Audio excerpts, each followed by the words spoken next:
अपन आज chapter start कर रहे हैं magnetic effects of current and magnetism. Magnetic effects of current and magnetism बहुत बड़ा चैप्टर है, इसमें कुछ पोर्शंस हैं। पोर्शन समझने से पहले आप ये देखिए कि जिस तरीके से इलेक्ट्रिक फील्ड आपने पढ़ी थी वैसे ही मैग्नेटिक फील्ड भी होती है। कोई भी इलेक्ट्रिक चार्ज जो है वो क्या प्रोड्यूस करता है अपने अराउंड, इलेक्ट्रिक फील्ड प्रोड्यूस करता है। आप जानते हैं, ये चीज आप पढ़ चुके हैं कि अपने अराउंड क्या प्रोड्यूस करेगा वो, इलेक्ट्रिक फील्ड। मैंने उस टाइम पे बताया भी था आपको जब इलेक्ट्रोस्टैटिक्स अपन ने स्टार्ट किया था कि अगर कोई चार्ज स्टेशनरी है, अगर स्टेशनरी चार्ज है तो वो किस टाइप की फील्ड प्रोड्यूस करता है, केवल और केवल इलेक्ट्रोस्टैटिक फील्ड प्रोड्यूस करता है।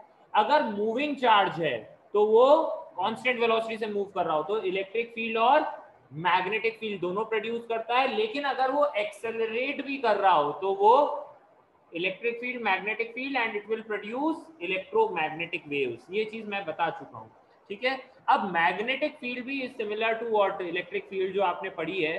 जब आप इलेक्ट्रोमैग्नेटिक वेव्स चैप्टर में पहुंच जाएंगे तब आपको समझ में आएगी बात कि इलेक्ट्रिक और मैग्नेटिक फील्ड कोई अलग अलग सी चीजें नहीं है, ये एक ही इलेक्ट्रोमैग्नेटिक फील्ड के कुछ अंश हैं। मतलब परमात्मा कोई और है।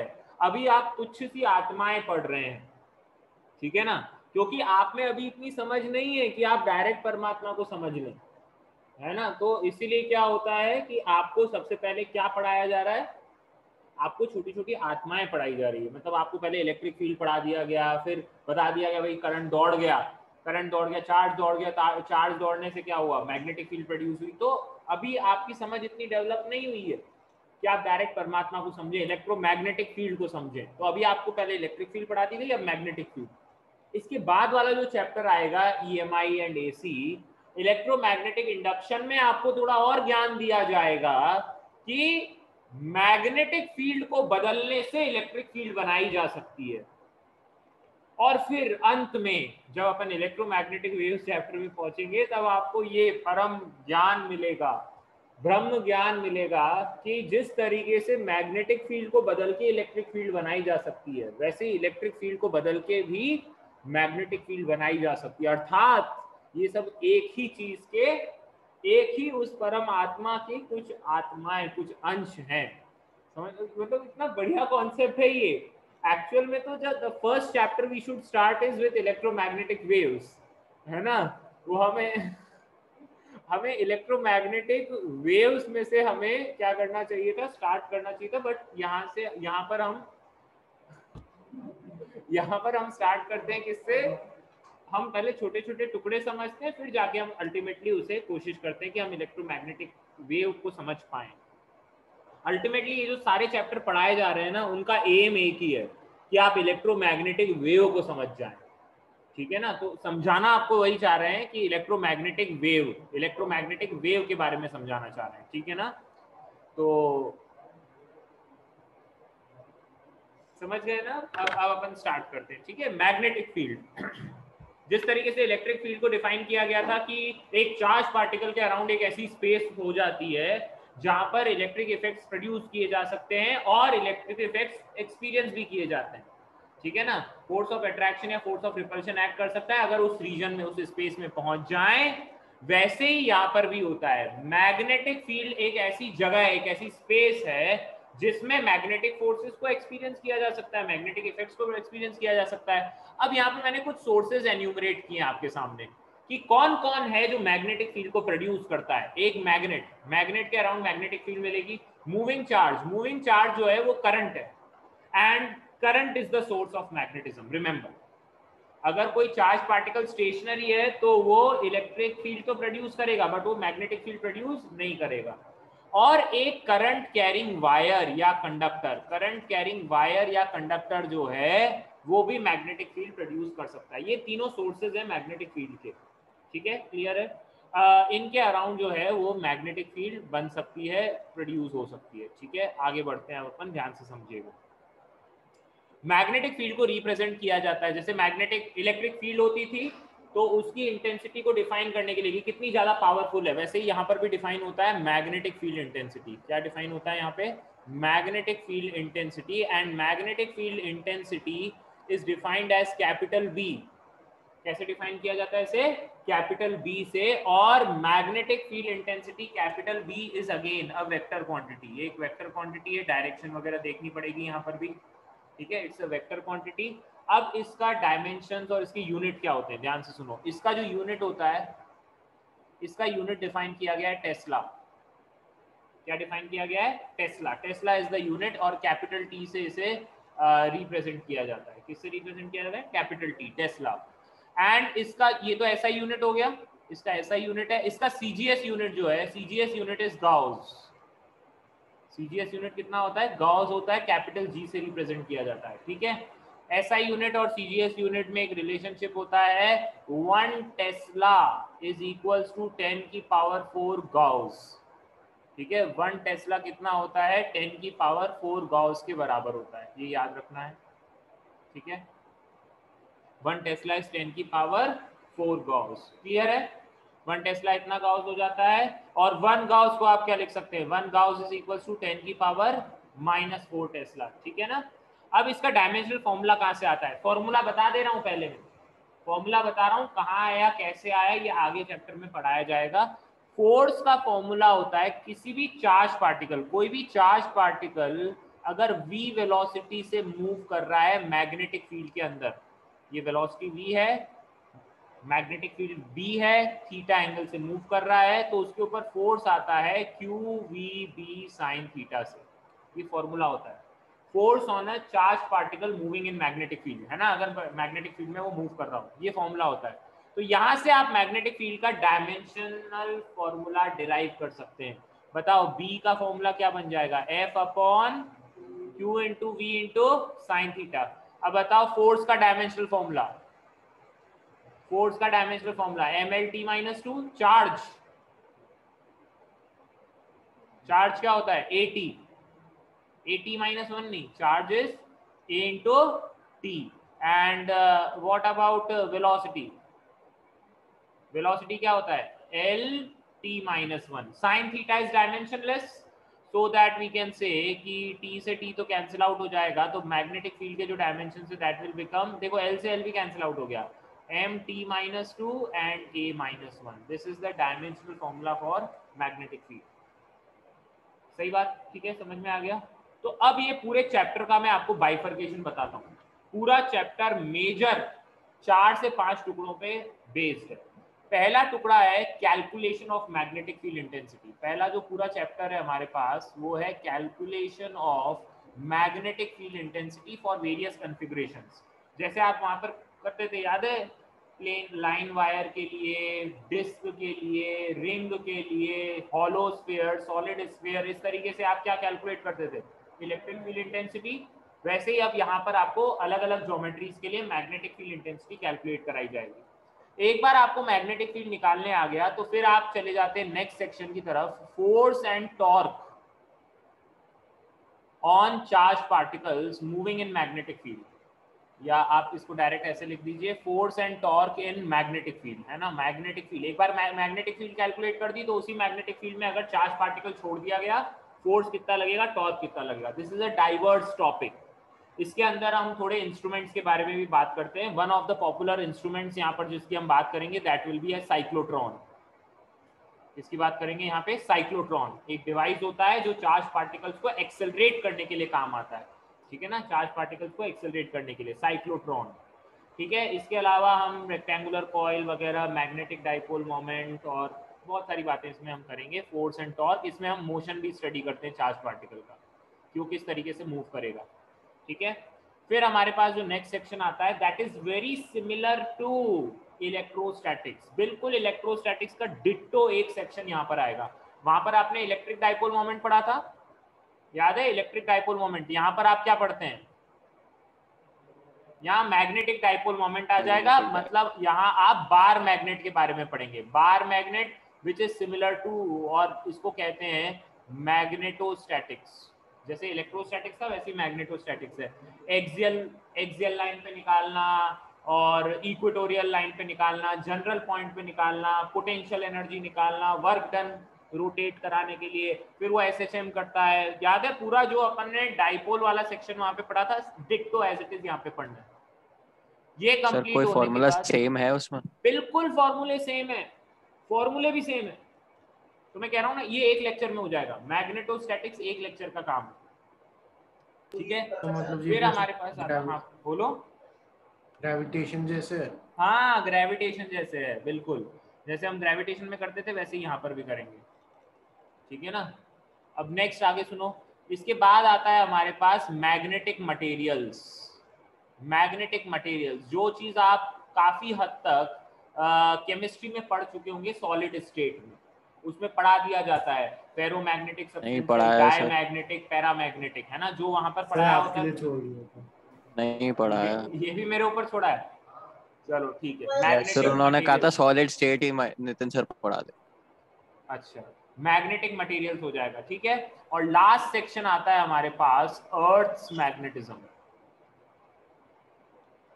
लास्ट सेक्शन है हमारे पास अर्थ्स मैग्नेटिज्म। यहाँ पर हम अर्थ itself behaves like a magnet, ठीक है। अर्थ की खुद की मैग्नेटिक फील्ड है, उसके बारे में हम उसके कंपोनेंट्स के बारे में पढ़ेंगे और उसके ऊपर बेस्ड इंस्ट्रूमेंट्स के बारे में पढ़ेंगे। बहुत अच्छे अच्छे इंस्ट्रूमेंट्स होते हैं जो इस पे बेस्ड होते हैं।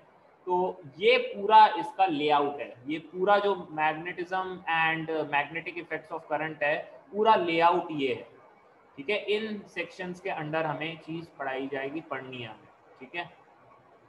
हाँ कुछ सर आगे इसमें से बोलो। मुश्किल कौन कौन से हैं?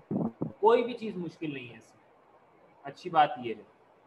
इंडक्टेंस बच्चा ये ईएमआई चैप्टर में पढ़ाऊंगा, इंडक्टेंस ईएमआई में आता है, इस चैप्टर का पार्ट नहीं है, ठीक है। इसमें से मुश्किल देखो थोड़ा सा है अर्थ्स मैग्नेटिज्म। लास्ट ईयर जो आपने मेरा वो मॉडल स्पॉइल किया था, अगर तुम्हें याद हो तो, बहुत अर्थ्स अच्छी तरह से मैग्नेटिज्म। करा था हमने, सिर्फ वीडियो बनाई थी, झूठ मत हाँ बोलिए। सर। हाँ तो आपने जो वो मेरा मॉडल स्पॉइल किया था उससे रिलेटेड है, हमने अर्थ्स करा ही नहीं मैग्नेटिज्म। था, नहीं हमने नहीं करा था। हाँ फिर ये देखो और इसमें सर थोड़ा मॉडल सा, भी बहुत अच्छा बना। हाँ हाँ, और इसमें जो पैसे बटोर रहे थे 2-2 रुपए के सिक्के। Calculation of magnetic field intensity ना, ये थोड़ा सा इसमें थोड़ा सा टफ, मतलब टफ नहीं कहना चाहिए, मतलब अगर आप इन सबका कंपैरिजन करोगे तो इसमें से जो टफेस्ट पोर्शन है वो यही है, calculation of MFI, magnetic field intensity calculate करना, और सबसे लेंदी भी यही है। इसमें न्यूमेरिकल्स भर के हैं और बाकी सब में थ्योरी ज्यादा है, ठीक है। दूसरी बात सर इलेक्ट्रोस्टैट से रिलेटेड सिर्फ वही है वो मैग्नेटोस्टैटिक्स? बिल्कुल हाँ जी, ये चीज रिलेटेड है, बाकी सब इंडिपेंडेंट चीजें, ठीक है, और अरे आराम से यार। आप पढ़ लोगे, ठीक है। और सर तो इसके ये बताइए एप्लीकेशंस क्या बोलिए। सर, इस एक चैप्टर में 1 महीना लगेगा, तो हम ऑप्टिक्स पे कब तक पहुंचेंगे? ऑप्टिक्स तो ये वाली बात ऑप्टिक्स है। में सर सबसे लास्ट में पढ़ाऊंगा। सर मेरा पूछने का मतलब ये, हम टाइम पे हो पाएगा?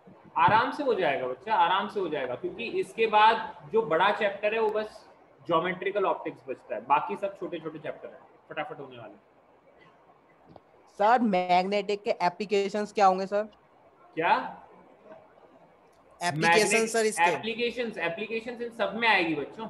ये जो फोर्स एंड टॉर्क पढ़ा रहा हूँ, ये साइक्लोट्रॉन है, गैल्वेनोमीटर जो बनते हैं उसमें मैग्नेट्स का काम आता है। इसके बाद जो ये अर्थ मैग्नेटिज्म पढ़ाने वाला हूँ मैं, अगर जो अर्थ मैग्नेटिज्म पढ़ाने वाला हूँ इसमें जो इंस्ट्रूमेंट्स पढ़ाऊंगा वो भी मैग्नेटिज्म पे बेस्ड है। तो बहुत सारे, अब कंपास नीडल है, आपको डायरेक्शन नेविगेट और करना सर होता है जैसे उसमें। हाँ और सर जैसे डीजे वाले जो डिब्बे होते हैं, हाँ हाँ उसमें भी होता है, टीवीज में होता है, हर जगह होता है, हर जगह होता है मैग्नेट, ठीक है ना। तो उसमें आप इतनी एप्लीकेशंस हमें इस लेवल पे नहीं पढ़ाई जाएगी कि डीजे वगैरह हम पढ़े यहाँ पे, बट जो बेसिक कॉन्फ़िगरेशंस हैं वो जरूर पढ़ाए जाएंगे, ठीक है। चलो अब वी आर स्टार्टिंग नाउ। अब देखो calculation of magnetic field intensity, मैं पहला सेक्शन स्टार्ट कर रहा हूँ और यही सबसे लंबा सेक्शन है एक्चुअली। हाँ अब ऊपर का दिखा दीजिए। अच्छा अभी ऊपर का नोट नहीं किया था क्या? चलो नोट कर लो।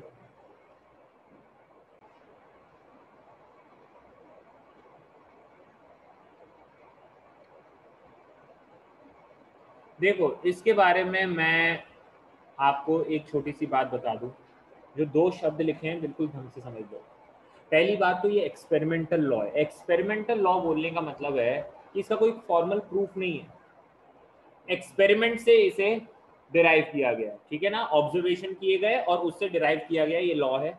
और दूसरी चीज ये डिफरेंशियल लॉ है। डिफरेंशियल लॉ बोलने का मतलब है जो ये लॉ हम जो लॉ अपन ने कहा है कि इसे यूज करेंगे मैग्नेटिक फील्ड निकालने के लिए, that is for small elements, छोटे एलिमेंट्स के लिए काम करेगा ये। और उन एलिमेंट्स को नाम दिया गया है स्मॉल करंट कैरिंग एलिमेंट्स। क्या नाम दिया गया है? स्मॉल करंट कैरिंग एलिमेंट्स, ये नाम दिया गया। ठीक है, छोटे छोटे एलिमेंट्स के लिए मैग्नेटिक फील्ड इंटेंसिटी कैसे कैलकुलेट की जाती है वो ये लॉ बता देगा बहुत आसानी से। अब देखो बिल्कुल समझ जाना, नहीं तो ये पूरा चैप्टर गोल हो जाएगा तुम्हारा, इसको ढंग से समझो। मान लीजिए आपके पास एक करंट कैरिंग वायर, एक वायर है जो इस डायरेक्शन में करंट कैरी कर रही है, आई करंट। ठीक है, एक पी पॉइंट है, एक पी पॉइंट है जिस पे मुझे मैग्नेटिक फील्ड इंटेंसिटी कैलकुलेट करनी है। क्या करनी है? यहाँ पर मैग्नेटिक फील्ड इंटेंसिटी कैलकुलेट करनी है ड्यू टू, अब क्या होगा, हर एलिमेंट, वायर का हर एक एलिमेंट पी पॉइंट पे मैग्नेटिक फील्ड दे रहा होगा। मैं एक छोटा सा एलिमेंट कंसिडर कर रहा हूं, ये एलिमेंट, ये वाला जो छोटा सा एलिमेंट है, इसे कहते हैं हम आइडियल एलिमेंट। बिल्कुल यहां से नोटेशंस भी स्टार्ट हो जाते हैं आपके, है ना। ये एलिमेंट क्या कहलाता है? Ideal. Ideal represents small current carrying element. ये क्या होता है? स्मॉल करंट कैरिंग एलिमेंट कहते हैं इसे। और डीएल क्या है? DL is the length of the element.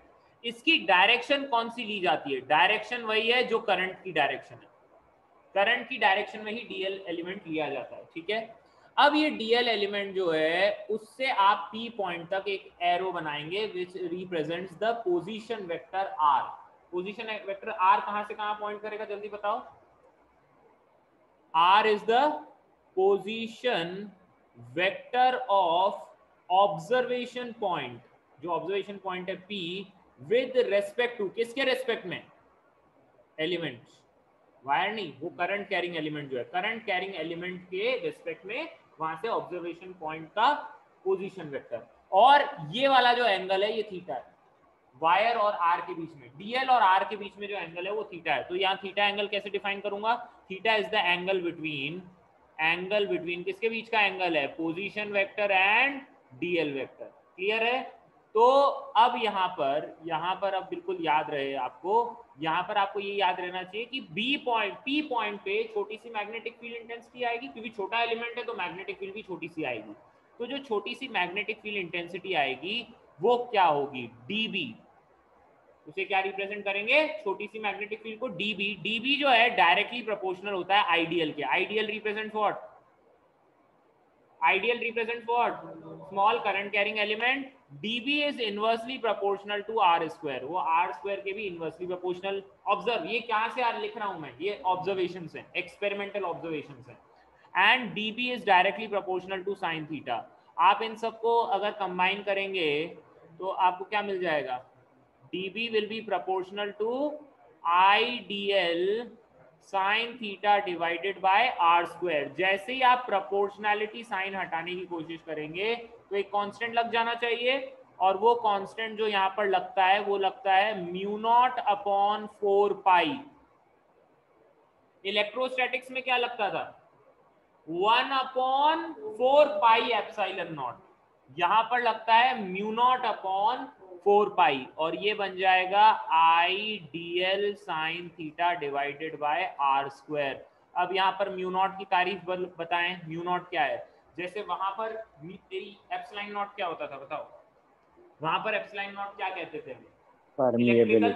No, permittivity होता था वहां पे। Epsilon not represented what? Permittivity, कि कोई मीडियम अपने अंदर से कितना आसानी से फील्ड लाइंस को पास होने दे रहा है। वैसे ही यहाँ पर म्यू नॉट होता है। म्यू नॉट यहाँ पर क्या रिप्रेजेंट करेगा? म्यू नॉट रिप्रेजेंट्स, इसका नाम है मैग्नेटिक परमिएबिलिटी। समझ में आया? वहां पर था इलेक्ट्रिकल परमिटिविटी, ये है मैग्नेटिक परमिएबिलिटी, कि एक मीडियम कितना खुश है कि अपने अंदर से मैग्नेटिक फील्ड लाइंस को पास होने दे। ठीक है, म्यू नॉट की वैल्यू होती है बच्चों, म्यू नॉट की वैल्यू जैसे वहां पर होती थी वैसे ही यहाँ पर भी म्यू नॉट की वैल्यू है। म्यू नॉट की वैल्यू होती है 4 पाई इंटू 10 की power -7 tesla metre ampere inverse. ये यूनिट है, बाद में समझ में आ जाएगा, इनफैक्ट अभी भी समझ में आ सकता है आपको। इस फॉर्मूले से भी आप म्यू नॉट का यूनिट निकाल सकते हैं। मैग्नेटिक फील्ड सर परमिएबिलिटी और परमिटिविटी में डिफरेंस क्या है? डिफरेंस कुछ नहीं, नाम में डिफरेंस है, बाकी कंसेप्चुअली बात एक ही है। इसके अलावा जो मेन जो म्यू नॉट क्या होता है क्या नहीं होता है ये मैग्नेटिक मटेरियल्स में पता चलेगा। जब मैग्नेटिक मटेरियल्स पढ़ाऊंगा तो इन सब शब्दों में ना बहुत बारीक डिफरेंस होता है, वो वहां पर बताऊंगा मैं, है ना। म्यू नॉट की वैल्यू ये होती है, तो आपको रटना ये होता है कि म्यू नॉट अपॉन 4 पाई की वैल्यू जहां जहां आपको दिखेगा आप 10 की पावर -7 रखेंगे, टेस्ला मीटर एम्पियर इनवर्स, ठीक है ना। म्यू नॉट अपॉन 4 पाई की पूरी वैल्यू आप ऐसे याद रखेंगे। इसके अलावा इधर देखो ऊपर यूनिट यहाँ से डिराइव कर सकते हो ना, देखो म्यू नॉट का मैग्नेटिक फील्ड तो हो जाएगा टेस्ला में, करंट हो जाएगा एम्पियर में, ये हो गया मीटर, नीचे हो गया मीटर स्क्वायर। तो देखो बन रहा है ना टेस्ला मीटर एम्पियर इनवर्स, ये यूनिट होता है किसका, म्यू नॉट का, जिसे कहते हैं मैग्नेटिक परमिएबिलिटी। और क्योंकि यहाँ पे नॉट लगाया हुआ है तो ये किसकी परमिएबिलिटी है, ऑफ फ्री स्पेस भी कह सकते हो या फिर वैक्यूम भी कह सकते हो, फ्री स्पेस और वैक्यूम। क्लियर है? अच्छा अगर कोई मीडियम आ जाएगा तो क्या हो जाएगा, अगर कोई मीडियम आ जाएगा तो बताओ। वेरी गुड, अगर मीडियम आ जाएगा तो म्यू नॉट की जगह क्या लिख दोगे, mu R times mu naught, और यहाँ पर म्यू आर क्या रिप्रेजेंट करेगा, this is relative magnetic permeability को रिप्रेजेंट करेगा, ठीक है ना। This will be relative magnetic permeability mu R. कोई टफ बात है क्या? इसी को मैं वेक्टर फॉर्म में भी लिखना चाहता हूं बच्चों। देखो अभी मैंने डीवी की वैल्यू क्या लिखी, डीवी लिखी mu naught upon 4 pi I D L sine theta divided by R square. आप आर से मल्टीप्लाई और आर से डिवाइड कर दें, क्योंकि मैंने बताया था थीटा किसके बीच का एंगल है, थीटा किसके बीच का एंगल है, आर और डीएल के बीच का, है ना। तो सीधी सी बात हो गई, इसको वेक्टर फॉर्म में आप ऐसे लिखेंगे, डीवी बराबर म्यू नॉट अपॉन 4 पाई तो कांस्टेंट हो गया, आई बाहर ले लीजिए और इसको लिखिए DL cross R, DL cross R upon में आर क्यूब, ये हो गया इसका vector form. This is the vector form of Biot Savart's law, ठीक है। This is the vector form, vector form भी याद करना है। इससे आपको एक बात तो समझ में आई गई होगी कि डीबी जो है, जो क्रॉस प्रोडक्ट की प्रॉपर्टी होती है कि डीबी जो है वो डीएल के भी परपेंडिकुलर होगा और डीबी जो है वो आर के भी परपेंडिकुलर होगा, डीएल और आर दोनों के परपेंडिकुलर होगा, कौन, मैग्नेटिक फील्ड। अच्छा इस केस में बताओ बच्चों, ये वाली जो वायर मैंने बनाई थी, पी पॉइंट पे मैग्नेटिक फील्ड कहाँ जा रही होगी, क्रॉस में या डॉट में, बताओ, डीएल क्रॉस आर करके बताओ। क्रॉस, डीएल क्रॉस, वही क्रॉस प्रोडक्ट तो करना आता है, राइट हैंड रख दो वायर के ऊपर, डीएल की डायरेक्शन में राइट हैंड रखो और उंगलियों को कर्ल करना है in the direction of R. तो मैं ये समझता हूँ कि यहाँ पर डीवी किस में आ जाएगा, क्रॉस में आ जाएगा magnetic field, DL cross R कर, डीएल क्रॉस आर, हाँ into the page, yes, cross का मतलब इनटू द पेज, ठीक है ना। तो ये क्रॉस में आ जाएगा। कोई दिक्कत है क्या, कोई दिक्कत है डीएल क्रॉस आर करने में, कोई परेशानी तो नहीं है, सिंपल। तो मैं ये समझता हूं कि एक बार फिर से बता दी, क्या क्या फिर से बताना है बच्चा, डीएल क्रॉस आर जो आपने बताया। अच्छा यस सर, देखो मेरा वीडियो तो दिख रहा है ना, यस सर, वीडियो दिख रहा है, ठीक है। तो देखो वायर की डायरेक्शन में अपना राइट हैंड रखना है, ठीक है, और उंगलियों को कर्ल कीजिए in the direction of R, R की तरफ आप क्या कीजिएगा, कर्ल कीजिएगा। जैसे डीएल ऊपर है, करंट ऊपर की तरफ बह रहा है, तो डीएल की तरफ आप उंगलियां रखेंगे, राइट हैंड रखिए और फिर उंगलियों को कर्ल कीजिए in the direction of R, clockwise है ना, क्लॉकवाइज आप रोटेट कर रहे हैं तो दैट मींस ये क्रॉस में चला जाएगा। जो अपन क्रॉस प्रोडक्ट पढ़ते थे, क्रॉस प्रोडक्ट में डायरेक्शन वगैरह जो बताई थी, बिल्कुल वही कंसेप्ट है, ठीक है ना। पूरे मैग्नेटिज्म में मैं कोई इस टाइप का तुम्हें रूल नहीं बताने वाला हूँ, Fleming left hand right hand rule, ये सब फालतू बात है। आप सिंपल सा क्रॉस प्रोडक्ट से आपको, क्योंकि फॉर्मूला याद होगा ना, फॉर्मूला याद हो तो काम ही हो जाएगा आपका, फिर क्या दिक्कत है। Once you are remembering the formula तो आपको फिर इस रूल की जरूरत ही नहीं है, आप हर केस में राइट हैंड रूल से काम कर लेंगे, दैट्स इट, ठीक है। चलो लिखो सर इसमें डीएल में एल क्या है, लेंथ वायर की, डीएल लेंथ, हाँ वायर का लेंथ। सर हम इंटीग्रेट क्यों नहीं कर रहे, फिर करेंगे आगे, इंटीग्रेट करेंगे, लेकिन यहाँ पर हर केस में क्या होगा, हर चीज चेंज हो रही है, थीटा बदल रहा है, आर बदल रहा है, तो इंटीग्रेट भी करेंगे, वो रेगुलर ज्योमेट्रीज के लिए इंटीग्रेट भी होगा। ठीक है। ऊपर करिएगा। नहीं, क्रॉस में जाएगा, क्रॉस प्रोडक्ट नहीं, क्रॉस में जाएगा। और एंटी क्लॉकवाइज मतलब डॉट डॉट। ठीक है, नोट कर लिया। जैसे वायर के कारण है ना, वायर के कारण मैग्नेटिक फील्ड देखने का एक और तरीका है। सपोज आपके पास वायर कुछ ऐसी दे दी गई और आपसे कह दिया गया करंट इस डायरेक्शन में फ्लो कर रहा है। ठीक है, क्या करो, वायर को राइट हैंड में पकड़ लो। करंट कैरिंग वायर है, आप राइट हैंड में इसे होल्ड कर लीजिए, क्या होगा बताइए, है बताइए। राइट हैंड में अगर आपने वायर को होल्ड कर लिया तो क्या होगा, देखो ऐसा ऐसा सा कुछ होगा कि ये अंगूठा है और ऐसे उंगलियां ऐसे जाएंगी, ठीक है ना, उंगलियां ऐसे, चुप रहो ना एक मिनट, ये ऐसा अंगूठा, ठीक है। तो उंगलियां जो है, थोड़ा सा डायग्राम आप देख लीजिए, थोड़ा सा सर आप गॉडजिला ही बना दी। तो ऐसा क्या, उंगलियां इस तरीके से होंगी, ठीक है। आप देखिए इस वाली जगह, हंसने वाली बात नहीं है, इधर सुनिए। तो आपको क्या लगेगा कि इधर जो है ना उंगलियां अंदर जा रही हैं, और बच्चों अगर आपने उंगलियां को काट के देखा इस साइड से, मतलब अगर आप यहाँ से क्रॉस सेक्शनल एरिया अगर आप देखें तो यहाँ से उंगलियां बाहर की तरफ आ रही होंगी, ऐसी तो है।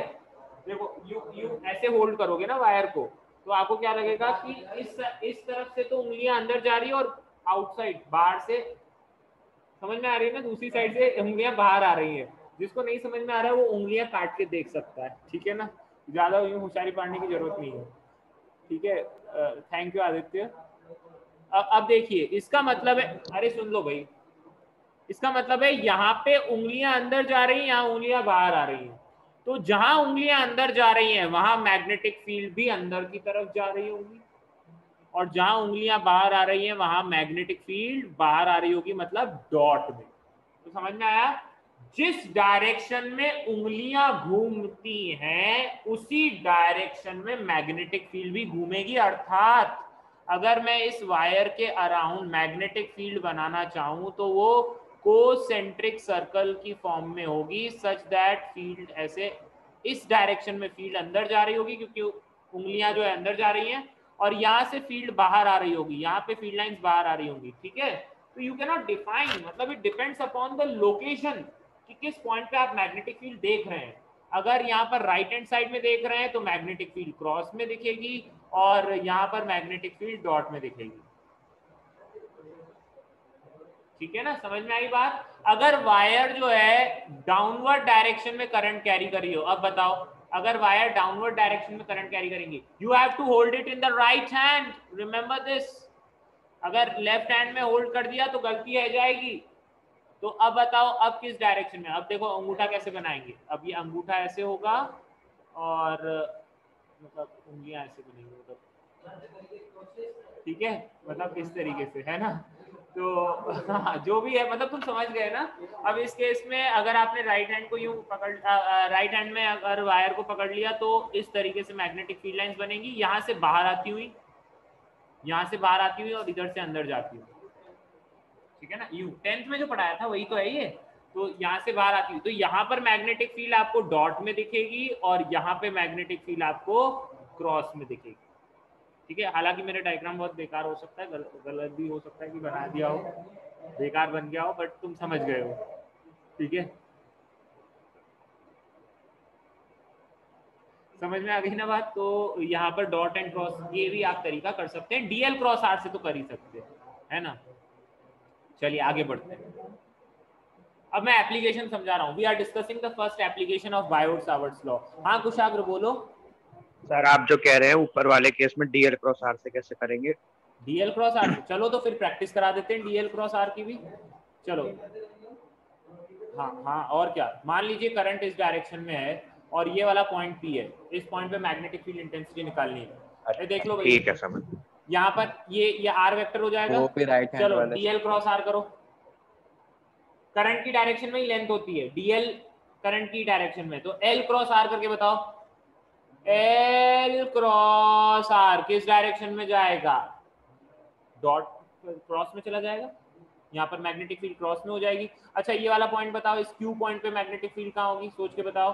अब आर यहाँ पर करो, आर ऐसे हो जाएगा, एल क्रॉस आर करो, देखो एल ऊपर है, क्रॉस आर कहाँ जाएगा, अंगूठा बाहर की तरफ आ जाएगा, मतलब डॉट में, यहाँ मैग्नेटिक फील्ड डॉट में हो जाएगी। अच्छा ये बताओ, वायर अंदर है, वायर क्रॉस में करंट कैरी कर रही है, ये वायर है हमारी, वायर अंदर की तरफ जा रही है, wire is going into the plane, current, हाँ वायर मतलब वायर की डायरेक्शन में ही तो करंट है, कि वायर ऊपर होगी तो करंट अंदर बह जाएगा, बिजली है कोई, और बाहर आ रहा होगा तो डॉट लिखता मैं, करंट बाहर आ रहा होता तो मैं डॉट लिखता भाई, नो शट अप। अब मान लीजिए ये वाला पॉइंट पी है आर दूरी पे, बताओ पॉइंट पी पे मैग्नेटिक फील्ड कहाँ होगी, जल्दी बताओ। DL cross downward. DL cross R करके बताओ, DL cross R downwards, yes, DL मतलब लेंथ तो अंदर, डीएल क्रॉस आर थंब का पॉइंट करेगा डाउनवर्ड डायरेक्शन में। मैं समझता हूँ यहाँ पे मैग्नेटिक फील्ड जो है वो डाउनवर्ड डायरेक्शन में आ जाएगी। आप वैसे भी कर सकते थे, वायर को राइट हैंड में पकड़ लीजिए, वायर को जैसे ही आप राइट हैंड में पकड़ेंगे तो फील्ड लाइंस कैसी बनेंगी, कोसेंट्रिक सर्कल्स बनेंगे ना, कोसेंट्रिक सर्कल्स इस तरीके से कोसेंट्रिक सर्कल्स बनेंगे, और कोसेंट्रिक सर्कल्स बनेंगे, जल्दी बताओ, अगर क्रॉस में आपने पकड़ लिया, क्रॉस में वायर ऐसे चली गई है तो फील्ड लाइंस ऐसी बन रही होंगी ना भाई, यूं ऐसे ऐसे होंगी ना फील्ड लाइंस, बताओ सही बात है। क्रॉस में मैग्नेटिक फील्ड है, देखो क्रॉस में है, इनसाइड में सॉरी क्रॉस में वायर है, thumb should point in the direction of current, current की डायरेक्शन में थंब पॉइंट करे मतलब इनवर्ड्स, तो उंगलियों का जो कर्वेचर है वो मैग्नेटिक फील्ड दे देगा, समझ आई। तो ये मैग्नेटिक फील्ड ऐसे बनेगी, तो किसी भी पॉइंट पे मैग्नेटिक फील्ड निकालनी हो तो टेंजेंट बनाएंगे ना, टेंजेंट बनाई तो मैग्नेटिक फील्ड इसी डायरेक्शन में आ गई, गॉट इट, वही सारी बातें, ठीक है, जो आपने 10th में पढ़ी होंगी। चलो अगर मैं हाँ बोलो सर, जो आप आर पी पॉइंट ले रहे हैं वो आई के परपेंडिकुलर लेना है क्या हमें हर बार, क्या, जो आप पी पॉइंट ले रहे हैं वो तो उस प्लेन में होगा, वो तो उस प्लेन में होगा, वो परपेंडिकुलर कैसे होगा, मैग्नेटिक फील्ड परपेंडिकुलर होगी। ठीक, नहीं सर, जैसे इस बी पॉइंट को अगर हम किसी एंगल पे ले लेते हैं आई के हिसाब से, कोई बात नहीं, कोई बात नहीं, ले लो, जैसे ये वायर है, ये मान लो ये वायर है और यहाँ पॉइंट पी है, अभी एंगल का क्या मतलब है, मतलब यही हो गया, आर यही हो गया भाई, कोई भी ले लो, वायर के कारण एक ही बात है ना, इससे कोई चेंज नहीं हो रहा है ना। चलो एक और बताओ मुझे ये करके कि मान लीजिए कि करंट डॉट में और ये पॉइंट पी है, बताओ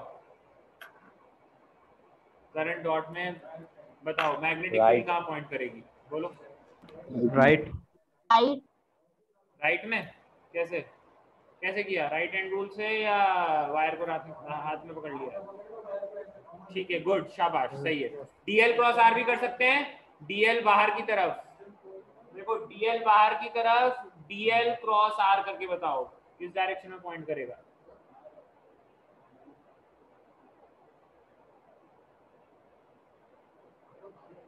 बाहर ही तो आएगा, अरे बाहर तो करंट है, मैग्नेटिक फील्ड पूछी है,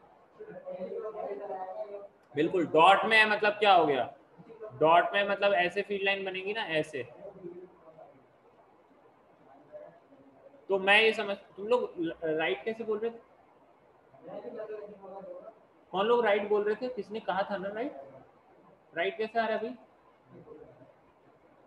भाई अगर थंब आप देखिए, थंब के डायरेक्शन में मतलब करंट जो है डॉट में जा रहा हो तो ये ऐसे होगा, फील्ड लाइंस ऐसे होंगी, ऐसी तो होंगी फील्ड लाइंस भाई, राइट में तो हुआ सर। हाँ तो वही तो पूछ रहा था मैं कि राइट में कौन बोल रहा था, राइट में तो आप डरा रहे थे, मैं डर गया, डरा थोड़ी रहा हूँ, मैं पूछ रहा हूँ कि राइट किसने बोला, सही बात बताई थी। चलो एक और करो, बात कैसे बदल रहे हैं,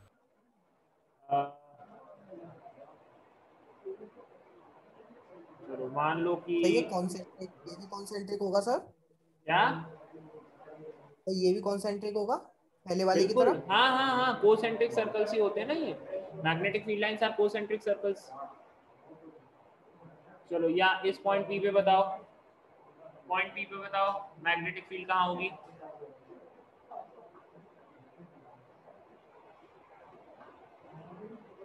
पॉइंट पी पे मैग्नेटिक फील्ड बता दो, डायरेक्शन बताओ पॉइंट पी पे मैग्नेटिक फील्ड की।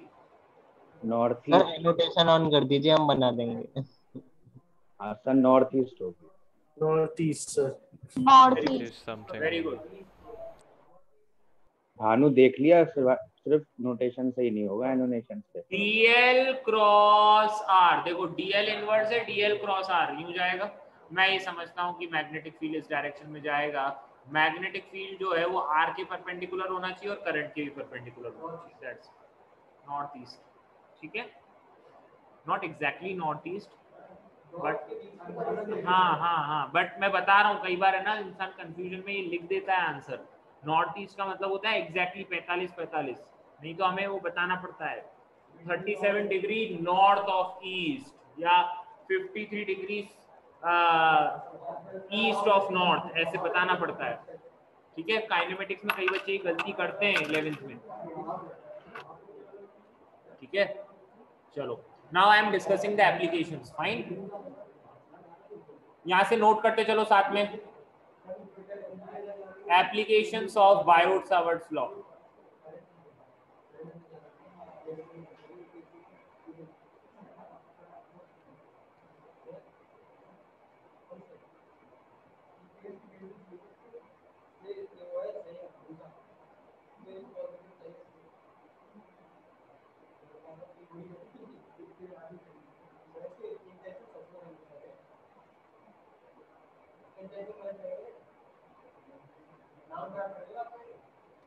लिखिए magnetic field intensity due to a finite straight current carrying wire, straight current carrying wire के कारण मैग्नेटिक फील्ड इंटेंसिटी निकालनी है and it is of finite size. Okay, ये फाइनाइट साइज की, ध्यान दो इधर। मान लीजिए ये आपके पास वायर है, straight wire carrying current I, ठीक है, ये जो है आई करंट कैरी कर रही है, let us say the current is represented by I, ठीक है। मान लीजिए आपको P पॉइंट पे मैग्नेटिक फील्ड इंटेंसिटी कैलकुलेट करनी है, you have to find out the magnetic field intensity at point P, clear है। अब सुनिए यहां से हम क्या करेंगे, एक परपेंडिकुलर ड्रॉप कर देंगे इसके ऊपर, ठीक है, we are dropping a perpendicular distance d है हमारे पास, this is known to us, clear. अब आप क्या कीजिए, एक करंट कैरिंग एलिमेंट उठाइए, क्योंकि जब आप बायोट-सावर्ट्स लॉ लिखते हैं तो वो छोटे से एलिमेंट के कारण होता है, तो आप अगर यहाँ पर एक छोटा सा करंट कैरिंग एलिमेंट उठा लेंगे विच इज IDL, यहां से देखिए ये जो छोटा सा करंट कैरिंग एलिमेंट है वो कितने एंगल पे, थीटा एंगल पे जाके आपने एक छोटा सा एलिमेंट उठाया है, कितने का, d थीटा का, थीटा पे जाके कितना एलिमेंट उठाया है, d थीटा का। कोई परेशानी इसमें, कोई परेशानी, जल्दी बोलो। अब यहां से ध्यान से समझना, ये जो छोटा सा एलिमेंट है वो P पॉइंट पे क्या क्रिएट करेगा, P पॉइंट पे क्या क्रिएट करने वाला है, मैग्नेटिक फील्ड इंटेंसिटी क्रिएट करने वाला है, ठीक है। अब मुझे बताओ कि ये कितनी मैग्नेटिक फील्ड इंटेंसिटी देगा, कैसे निकालूं, dV बराबर बोलो, dV बराबर क्या होगा, mu naught upon 4 pi IDL sine theta upon में R square, no it's not D square, उस एलिमेंट की दूरी, एलिमेंट जो है लेटर से R दूरी पे, एलिमेंट R दूरी पे, R तो चेंज हो रहा है हर एलिमेंट के लिए बच्चों, खुशी की बात ये देखो R भी चेंज हो रहा है हर एलिमेंट के लिए, थीटा भी बदल रहा है, दो वेरिएबल्स बदल रहे हैं। जैसे जैसे मैं एलिमेंट बदलूंगा थीटा भी तो बदल जाएगा, थीटा भी बदल जाएगा, R भी बदल जाएगा। मैं ये समझता हूँ कि क्या कोई ये एंगल बता सकता है मुझे, ये वाला एंगल कितना होगा, भाई DL और R के बीच का एंगल है ना, बताओ भाई, यहाँ जो थीटा लिखते हैं वो किसके बीच का एंगल है, DL और R के बीच में। देखो ऊपर बताया था मैंने, व्हाट इज थीटा एंगल, देख लो भाई, theta is the angle between, यहाँ ध्यान देखिए, theta is the angle between R and DL, तो R और DL के बीच का ही तो एंगल देखना है मुझे, तो ये वाला होगा ना, DL से R की तरफ जाता हुआ ये एंगल है मेरा। अब ये एंगल कितना होगा, देखो ये 90 है, ये थीटा है, तो ये कितना हो जाएगा 90 माइनस थीटा, तो ये कितना हो जाएगा 180 में से आपको 90 माइनस थीटा माइनस करना होगा। तो मैं ये समझता हूं कि ये एंगल कितना हो जाएगा 90 प्लस थीटा हो गया। क्लियर है? तो यहाँ साइन क्या लिखूंगा, साइन 90 प्लस थीटा लिखूंगा और divided by R square, R का स्क्वायर। क्लियर है? यहाँ तक समझ में आ जाना चाहिए। तो dB की वैल्यू जो हो जाएगी वो हो जाएगी mu naught upon 4 pi I dl cos theta upon में R square. Sine 90 plus theta is cos theta. I hope everyone knows about it. Clear? अब देखो मैं थोड़ा सा यहाँ पर अरेंजमेंट करता हूँ। मुझे समझ में आ रही है बात कि थीटा तो वेरिएबल है भाई साहब। थीटा क्या है? वेरिएबल है। थीटा वेरिएबल है, इसके अलावा और क्या वेरिएबल है? आर भी वेरिएबल है। ठीक है, अब अपन क्या कर सकते हैं, इधर ध्यान से देखें, आप इस ट्रायंगल को ध्यान से देखिए। मैं तो ये कहता हूं कि ये दूरी भी जो है एल दूरी पे जाके अपन ने डीएल एलिमेंट उठाया। पहले तो ये मुझे बताओ, अगर मुझे आर को सब्स्टिट्यूट करना है तो कॉस थीटा ले सकता हूं क्या? जल्दी बोलो, कॉस थीटा बराबर क्या होगा? Base upon hypotenuse. इस ट्रायंगल की बात हो रही है। अब आप इस ट्रायंगल को ध्यान से देखेंगे, ये वाले ट्रायंगल को ध्यान से देखिए। इस ट्रायंगल में कॉस थीटा लगा दिया, cos theta D by R हो गया। तो आर की वैल्यू किसके बराबर हो जाएगी? D upon cos theta, which is how much? D sec theta. R की वैल्यू लिखी है अभी। अब मैं यहां पर कॉस थीटा को भी रिप्लेस करना चाहता हूं। बताओ कॉस थीटा किसके बराबर हो जाएगा? 1 अपॉन सेक थीटा। 1 अपॉन, चलो इसको छोड़ देते हैं। आर अपन ने लिख लिया, डीएल, डीएल रह गया अभी डीएल को देखो, डीएल को कैसे रिप्लेस करें बताओ। डीएल को रिप्लेस करने का तरीका है tan थीटा। बताओ इस ट्रायंगल में tan थीटा बोलो, ट्रायंगल में tan थीटा किसके बराबर है? L by D। तो L बराबर क्या हो गया? D tan theta.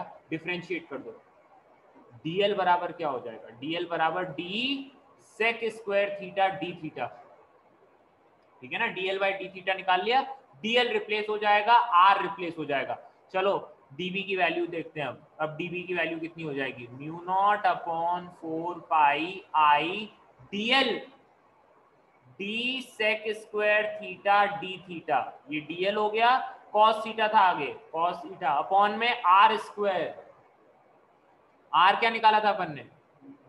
d sec theta, है ना। तो ये हो जाएगा d sec थीटा का होल स्क्वायर। मैं ये समझता हूँ dB की वैल्यू आ जानी चाहिए म्यू नॉट अपॉन 4 पाई आई रह जाएगा, नीचे d रह जाएगा क्योंकि एक d है और नीचे d स्क्वायर है। सेक स्क्वायर थीटा से सेक स्क्वायर थीटा भी चला जाएगा, ऊपर क्या बचेगा? केवल और केवल कॉस थीटा। अब क्या ये पूरा का पूरा इक्वेशन थीटा में कन्वर्ट हो गया? पूरी इक्वेशन किस में कन्वर्ट हो गई है? थीटा में। तो बस थीटा की लिमिट्स ही तो रखनी है, इंटीग्रेट कर देंगे। अब इंटीग्रेट करेंगे, थीटा की लिमिट्स क्या क्या है देखो। वायर का एंड पॉइंट ध्यान से देखिए, एक एंड पॉइंट ये रहा, दूसरा एंड पॉइंट ये रहा। क्या ऐसा एक डेरिवेशन अपन ने वहां भी किया था इलेक्ट्रोस्टैटिक्स में? ये वाला जो एंगल है, जल्दी बताओ, बीटा, ऊपर जाएंगे अल्फा और नीचे कितना एंगल है? बीटा। क्या करना चाहिए जल्दी बोलो? इंटीग्रेशन कहां से कहां करेंगे? माइनस बीटा से अल्फा तक। तो बताइए मैग्नेटिक फील्ड कितनी हो जाएगी? Mu naught upon 4 pi I by D. Cos theta का इंटीग्रेशन प्लस का साइन थीटा या माइनस का साइन थीटा? साइन थीटा होता है, minus. It's sine theta only, sine theta. कहां से कहां तक? माइनस बीटा से अल्फा तक। Upper limit minus lower limit करोगे तो आपके पास आएगा sine alpha minus sine minus beta. Minus बाहर आ जाएगा क्योंकि साइन नेगेटिव नहीं रखता अपने पास, बाहर आ जाएगा। तो ये क्या बन जाएगा? मैग्नेटिक फील्ड कितनी आ जाएगी? Magnetic field will be mu naught upon 4 pi I by D sine alpha plus sign beta. Do you remember such type of formula? वहां पर भी हमारा आया था एक, याद है क्या? वहां पर भी आया था, एक परपेंडिकुलर कंपोनेंट आया था और एक पैरेलल। ये परपेंडिकुलर कंपोनेंट ऐसा था, हाँ याद है ना। तो यहाँ पर तो एक ही कंपोनेंट है भाई, मैग्नेटिक फील्ड पैरेलल में तो होगी नहीं, मैग्नेटिक फील्ड हमेशा परपेंडिकुलर ही होगी वायर के। तो ये फॉर्मूला हमेशा आपको दिखता रहेगा, ठीक है। एक ही फॉर्मूला है इसमें, and the magnetic field is perpendicular. बताओ इसको देख के बताओ, मैग्नेटिक फील्ड कहाँ है? क्रॉस में या डॉट में? वो तो डायरेक्टली बता सकते हो, बताओ मैग्नेटिक फील्ड क्रॉस में या डॉट में? यहाँ पे क्रॉस में मैग्नेटिक फील्ड है, पॉइंट पी पे क्रॉस में, ठीक है ना। ये डेरिवेशन है, नोट कर लो।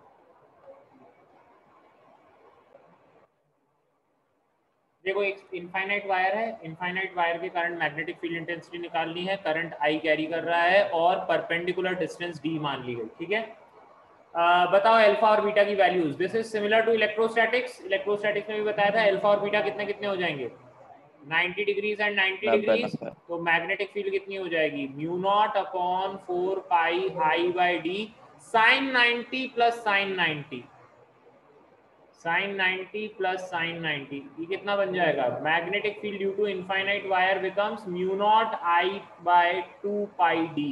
बहुत इंपॉर्टेंट फॉर्मूला है, पूरे चैप्टर में काम आता रहेगा, चैप्टर नहीं पूरे यूनिट में काम आता रहेगा, केवल यहीं पे नहीं ईएमआई में भी काम आएगा।